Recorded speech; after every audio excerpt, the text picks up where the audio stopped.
is 2 meters long and its ends are in the form of a parabola having an altitude of 0.3 and a width of 0.3 at the top. So this is the figure. This is the parabola.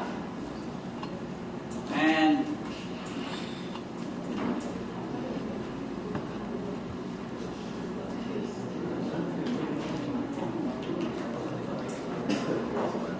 so this is now the track. Kanang imnanan bitaw kabayo kanang sa mga cowboy nga mga movies, no? Okay? Nya the vertex of the parabola is here. This one is 3, so this is 1.5, 1.5, and this one here is 3 meters. Imagine mo sa figure. So parabola ni siya, ha? It's a parabola. Because it is a parabola, kung sa equation ini nga parabola, x squared is equal to constant y. Ano yung tag x squared? Because for a single value of y, there are two values of x. Ini nga x, positive. This one is negative. Muna itong tibanan, ha? There are two values of x here. For a single value of y, there are two values of x. So it says there, 2 meters long. So this is 2 meters. Then, form parabola having altitude of 0.3. Ay, akla lang, 0.3 rin. So 0.15, 0.15. Naka na siya 0.3. Grabe. Water is flowing, so there is an inflow equivalent to 0.2 cubic meters per minute. If you look at the unit, this is unit of volume, this is unit of time. And therefore, this given is equivalent to the time rate of change of the volume. It is the volume flow rate. Sa inyong hydraulics, we call it volume flow rate, the Q. Sakto ba? Sakto na lang. Volume flow rate. Kung sa hydraulics pa na language, volume flow rate. It is Q or volume over time, divided. In hydraulics, nasa mo term na mass flow rate. Ang saman itong mass flow rate. Mass flow rate meaning dm over dt. dt. Oh. No, dm dt. So in terms of Q, you can have rho Q, no? That is mass flow rate. Okay?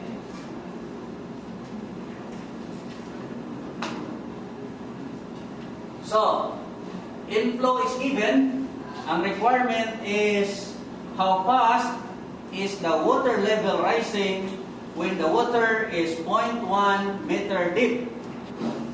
So, ang water surface, diya rin. Na, ano ang water surface.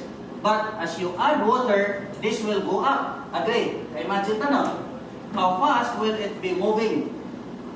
So, if you describe this by a variable x, then the question now is, what is the value dx dt? Since this is the requirement, and this is given, so the next step is to relate volume with height. And how do you calculate volume in terms of height? How would you calculate the volume of a solid, which is a prism, and the cross-sectional area is a parabola? How would you calculate the volume of a prism? It is area times the length. Area times the length. So the volume in this case is equal to area of the parabolic portion, multiply it by the length, which is 2 meters. How do you calculate the area of a parabola? It is 2/3. Now, always remember, if you are given a rectangle and you want to fit a parabola here, then the parabola will consume 2/3 of the rectangle. Because the parabolic spandrel will become 1/3 of the rectangle. No? So, kung parabola ka itong hisgutan, the area is 2/3 the base times the height. Base, height. And the parabolic spandrel will be the remaining portion. Such that, if you are going to add the two areas, you will go back to the area of the rectangle. That's it. So, 2/3 base times height. That's the area of the parabola. What is the base? The base is x and x. Now, this is x and x for a value of x.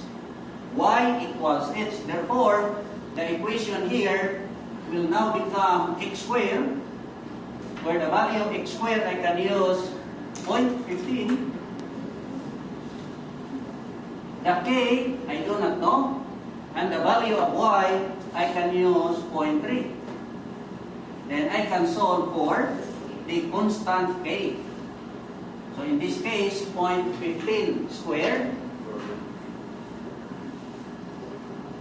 divided by 0.3. So that's the value of k. Therefore, the equation of the parabola is now x squared is equal to 0.15 multiply it by y. Okay? That's the value of x.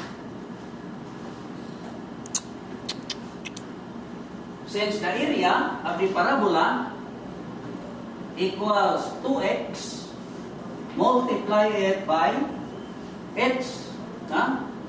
Multiply it by h. Where h is the same as the variable y. Okay? Take note that the h here is considered as the variable y. Or you can just use the symbol here. And if that's the case, you can also change this to y. Yan na? Yes? 2/3. Of course, it's 2/3 times 2xy. Apay 2/3. That's the area of the parabola. So area parabola is 2/3 multiply it by the base and the height. 2/3 base times height. Or area of the parabola is now equal to 4/3 multiply that by x, where the value of x, as you can see in here, okay, the value of x is square root. Square root of 0.15 over square root of 0.3, then multiply it by y to the power 1/2. This is the value x. Multiply it by the value y. X, you take the square root. Square root of 0.15 square is 0.15. Square root of 0.3. Then square root of y. Square root of y is the same as y to the power 1/2.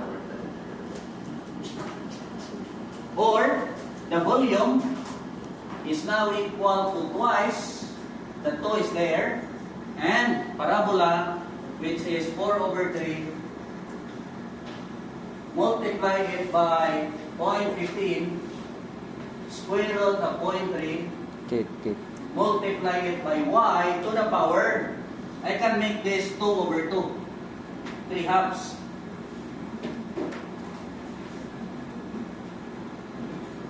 Then I am now ready to get the dv/dt. So dv/dt equals 8/3, multiply it by 0.15, square root of 0.3, multiply it by 3/2 of y, raised to the power 1. So, still have 1/2 here. Sakto ba?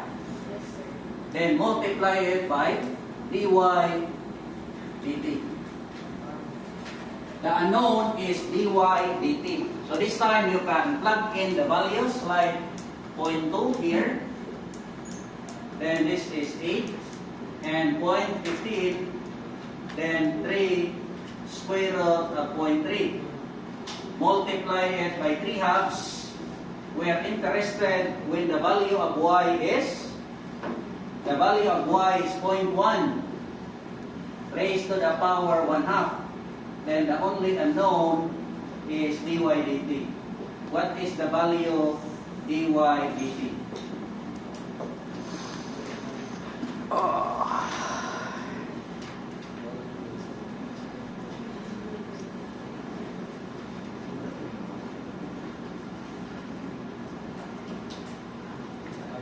Okay, pwede rin namin mo i-remove.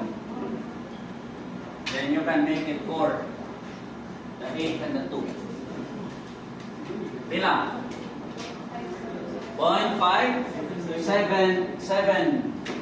That's letter B. Meters per minute.